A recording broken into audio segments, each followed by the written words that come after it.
Hello guys, চলে এসেছি আর খেলার খবর চ্যানেলে বিগ আপডেট নিয়ে চলো বন্ধুরা, খুব গুরুত্বপূর্ণ আপডেট নিয়ে চলে এসেছি। ফুল ভিডিওটা দেখতে থাকো, স্কিপ করবে না। স্কিপ করলে ভিডিওর মধ্যে অনেক কিছু মিস করবে। এবং এই খেলার খবর চ্যানেলে যারা নতুন আছে অবশ্যই খেলার খবর চ্যানেলটা সাবস্ক্রাইব করে পাশে থাকা বেল আইকন ঘন্টাটাকে ডাউন করে বাজিয়ে দাও। বেশি বেশি লাইক এবং কমেন্ট করে দাও, যাতে মোটিভেট হয়ে তোমাদের এই খেলার খবর চ্যানেলে আমি ফার্স্ট আপডেট দিতে পারি। তো চলো বন্ধুরা, ফার্স্ট যে আপডেটটা নিয়ে কথা বলবো, খুব গুরুত্বপূর্ণ আপডেট তোমাদের শেয়ার করতে চলেছি ভিডিওর মধ্যে। তো ফার্স্ট আপডেটটাই হচ্ছে এমবিএসজি থেকে কিন্তু মানে ইস্ট বেঙ্গল এফসি শিবিরের প্লেয়ার সায়ন ব্যানার্জিকে কিন্তু এমবিএসজি শিবিরে পুরোপুরি তাকে ডিল ডান করিয়ে নেওয়া হলো। তো বেসিক্যালি যে খবর সূত্রে জানা যাচ্ছে, তাকে কিন্তু সই করিয়ে নেওয়া হলো এবং ইস্ট বেঙ্গল এফসি শিবির থেকে তাকে কিন্তু থ্যাংক ইউ জানিয়ে দেওয়া হয়েছে। মানে তোমরা বুঝতেই পারছো, একটা সায়ন ব্যানার্জি পুরোপুরি ইস্ট বেঙ্গলে মিশে গেছিলো। সায়ন ব্যানার্জি মানে ইস্ট বেঙ্গল মানে সায়ন ব্যানার্জি। একটা দিমিত্রির সঙ্গে ডুয়েল হয়েছিল, কন্ট্রোভার্সি হয়েছিল এবং দিমিত্রি কিন্তু মোহনবাগান শিবির থেকে ছেড়ে চলে গেল এবং তারপরে কিন্তু আহ্বান ঘটালো সায়ন ব্যানার্জি। তো ইস্টবেঙ্গল সমর্থকদের জন্য কিন্তু প্রচুর মন খারাপের একটা যে সায়ন ব্যানার্জির মতো প্লেয়ার তাদের দল ছাড়লো, তাও যোগ দিল না দিল সেটা হচ্ছে মোহনবাগানেই দিল। তো সেক্ষেত্রে সায়ন ব্যানার্জি, আমাগো সায়ন ব্যানার্জি বলে একটা পোস্ট আমি করেছিলাম, এখানে তোমরা সবাই লাইক করেছো, ভালোবাসা দিয়েছো।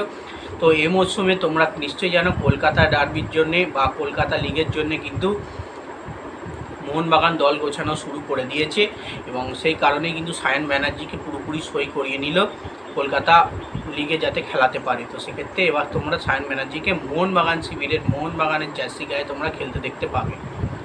তো এবার নেক্সট যে আপডেটটা নিয়ে কথা বলবো, খুব গুরুত্বপূর্ণ আপডেট, সেটা হচ্ছে এমবিএসজি শিবিরের মনস্টার প্লেয়ার বা দানব প্লেয়ার অ্যালবার্টো রড্রিগেজকে কিন্তু আবার রিটার্ন করা হলো। মানে তাকে কিন্তু আরও 1 বছর আমরা মোহনবাগানের জার্সি গায়ে খেলতে দেখতে পাবো। মানে 2026-27 সিজনে কিন্তু অ্যালবার্টো রড্রিগেজকে মোহনবাগান শিবিরে আবার আমরা খেলতে দেখতে পাবো। অ্যালবার্টো রড্রিগেজ নেক্সট 2টো ম্যাচ খেলতে পারেনি তার চোটের কারণে।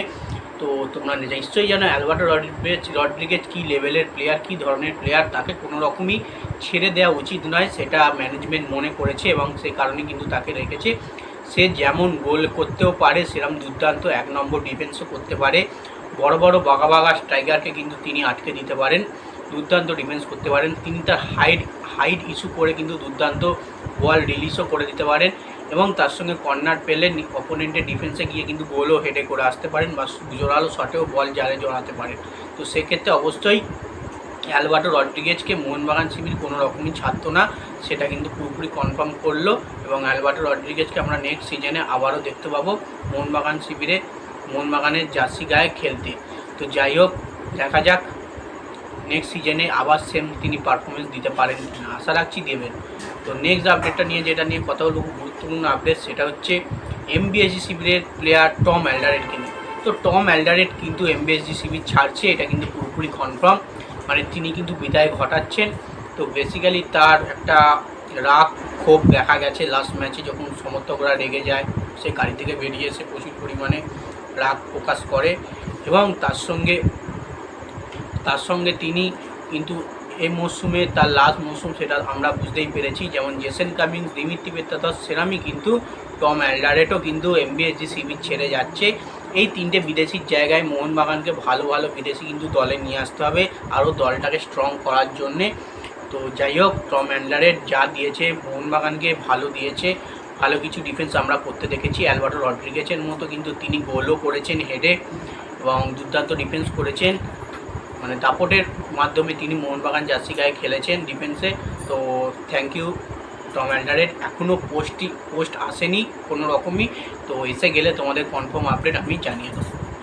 নেক্সট এবং লাস্ট আপডেট যেটা নিয়ে কথা বলবো, সেটা হচ্ছে আশিক কুরনিয়ান, ইন্ডিয়ান প্লেয়ার আশিক কুরনিয়ান বলো এবং ব্যাঙ্গালোর এফসি প্লেয়ার আশিক কুরনিয়ান বলো, যাই বলো, এই আশিক কুরনিয়ানের কিন্তু ফিটনেস ইস্যুর কারণে কিন্তু তাকে কিন্তু বাদ দেওয়া হলো ইন্ডিয়ান টিম থেকে। তোমরা নিশ্চয়ই জানো ইন্ডিয়া টিমের স্কোয়াড ঘোষণা হয়ে গেছে, খালিদ জামিল কিন্তু প্লেয়ার সব বাছাই করেছে ম্যাচের জন্যে এবং সেই স্কোয়াডে কিন্তু আশিক কুরনিয়ানকে দেখা যায়নি এবং আশিক কুরনিয়ানকে ড্রপ হিসেবে ঘোষণা করা হয়েছে, তাকে ড্রপ করা হয়েছে কারণ তার ফিটনেস এখনও পর্যন্ত পুরোপুরি কনফার্ম নয়। ব্যাঙ্গালোরের হয়ে খেলার সময় কিছুটা হলেও তিনি আবারও চোট পান, সেই ফিটনেস পুরোপুরি তার ফিট নয় বলেই কিন্তু তাকে দলে ডাকা হয়নি। সে ফিট হলে আবারও তাকে নেক্সট টাইম দলে ডাকা হবে। তো যাই হোক, এই আপডেট ছিল। ভিডিওটা যদি ভালো লেগে থাকে লাইক কমেন্ট শেয়ার সাবস্ক্রাইব করে পাশে থেকে চলো বন্ধুরা, বাই। আবার নেক্সট ভিডিও দেখা হচ্ছে।